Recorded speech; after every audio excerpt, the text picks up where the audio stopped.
bias in a certain media affects the total voter turnout at the polls. The media we chose in particular to study were the TV news stations CNN and Fox News. This question holds within it the assumption that there is in fact bias in these channels' content, and it is a general opinion of most of the public that Fox News is more conservative in its content and therefore leans right in bias, whereas CNN is more liberal in opinions and content. The Washington Post has even reported on surveys that the two are viewed in their respective categorizations. But the Washington Post also states that, in respect to other available news sources, the content presented on Fox News and CNN is more moderate than extreme in either direction, begging the question of whether or not the bias is actually there, or it is instead just a perceived phenomenon based upon the reputation awarded by the audience. Professor Yoon of the University of Nebraska had a study done on college students by determining whether or not bias in a moderate news source can be perceived to be there just based on the platform it is presented on, and in our case that is CNN and Fox News. While the study does confirm this, the audience's perception of bias had a source that originated within the news and its content, and so even if not all of the news reported is tinged with bias, it isn't incorrect to make that assumption.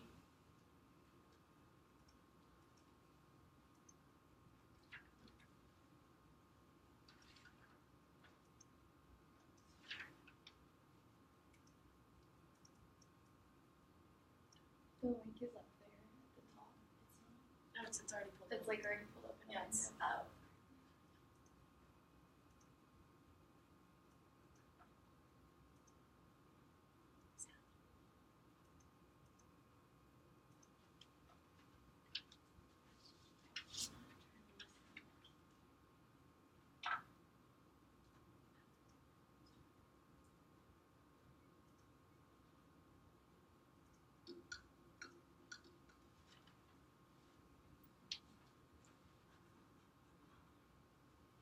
Our personal beliefs about politics really affect where we turn for news. So in my own research, I've looked at people's newspaper reading habits, their cable news viewing habits, their radio listening habits, and their internet website preferences. And what I found is that for the sources on which people regularly rely, their partisanship absolutely affects where they turn. For example, for conservative Republicans, about 65% will look at one conservative Republican source, or source leaning to the right.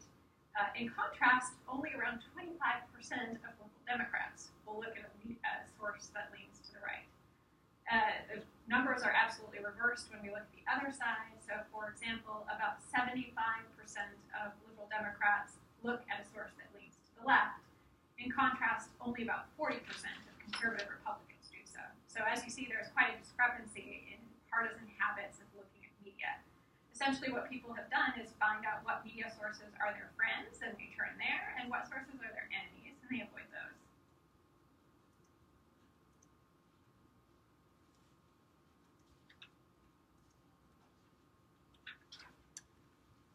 Okay, and then this is the graph I was talking about earlier that happens to be on the Washington Post, where you can see that generally towards the middle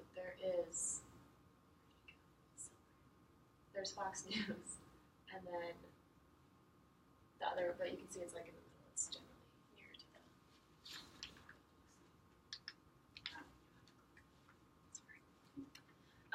and then we have our independent and dependent variables, and the political bias within the media is going to be the changeable variable in our study, the independent variable.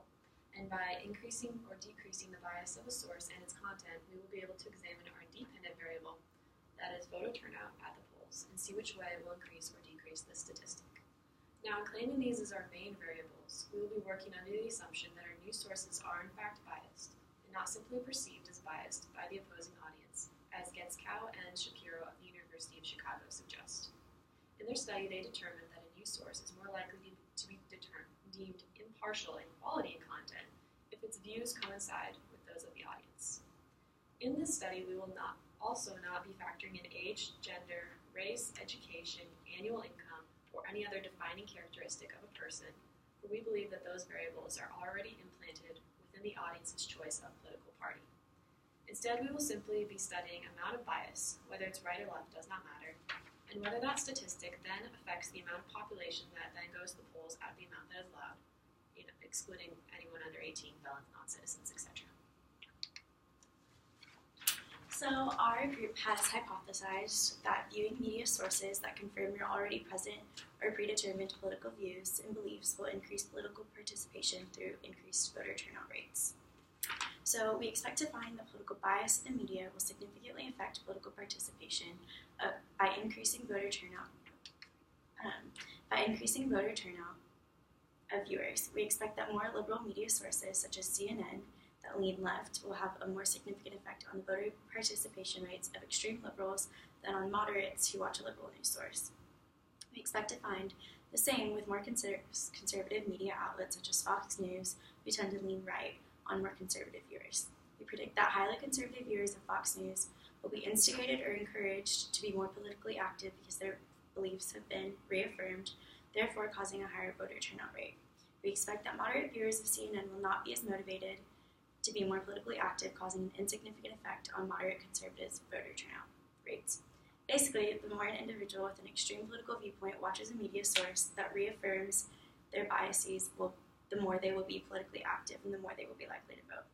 Highly liberal viewers of liberal media outlets and highly conservative viewers of conservative media outlets will be impacted by the biases produced by their respective media sources, causing a higher voter turnout rate for their political party. In order to develop our method for this research project, we did inspect previous methods that were successful, so I'm just going to review a few of those. The first method that we inspected was drawn from a study called Media Competition in Electoral Politics by Amito Pilato and Florian Schuett. It used a method that separated voters by informed and uninformed by surveying media exposure. They also gave good examples of how to compensate in areas where other factors may be at play in voter turnout in elections. The second method we inspected was drawn from Does the Media Matter?, a field experiment measuring the effects of newspapers on voting behavior and political opinions by Alan S. Gerber, Dean Carlin, and Daniel Bergan. In this study, the authors gave out subscriptions to one liberal media source, one conservative media source, and one control source before an election. They then compared the results of that election to the results of previous elections.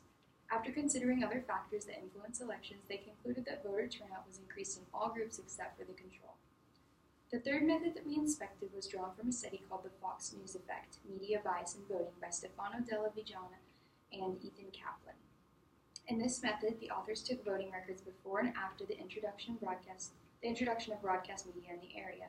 After adjusting for other factors, they concluded that media bias does increase voter turnout, as well as possibly raises the vote share for a specific party depending on the type of media introduced.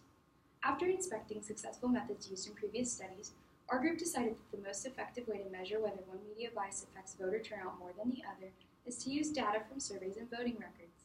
The first step to gathering our data would be to create a survey that asks what kind of media exposure someone in a specific area receives. The survey would first ask which media source each person consumes, and then possibly ask why they chose to watch, listen, or read from that particular company. This survey would also include questions that indicate which political ideology that person associates with, as well as what political ideology they attribute to some of the most popular media sources. Following the compilation of survey data, our group decided that we would look to obtain the voting records for a particular area during a specific election, as well as from previous elections. Leaving room for other factors that influence voter turnout, we would use this data to compare with the new survey data. After receiving survey data and previous voting records, we will compile the evidence into a chart. We then plan on examining and analyzing the data in congruence with our hypothesis. As stated before, our hypothesis suggests that voter turnout will increase for those whose political leanings have been encouraged by the media they consume. The type of data that we will be using in our study falls under the statistics and interviews and surveys categories. As seen by previous studies, the best way to approach a study of this nature is to use both quantitative data, such as voting records, and qualitative data, such as surveys.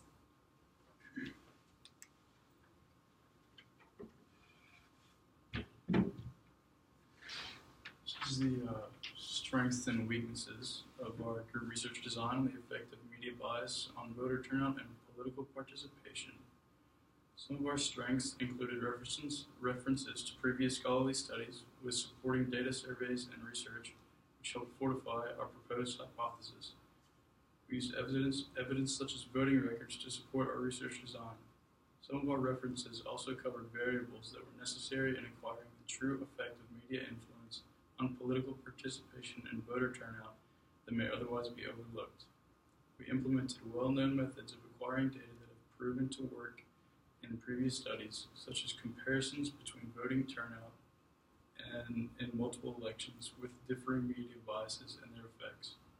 We also included different types of medias, those being Fox, CNN, and liberal as well as conservative newspaper sources.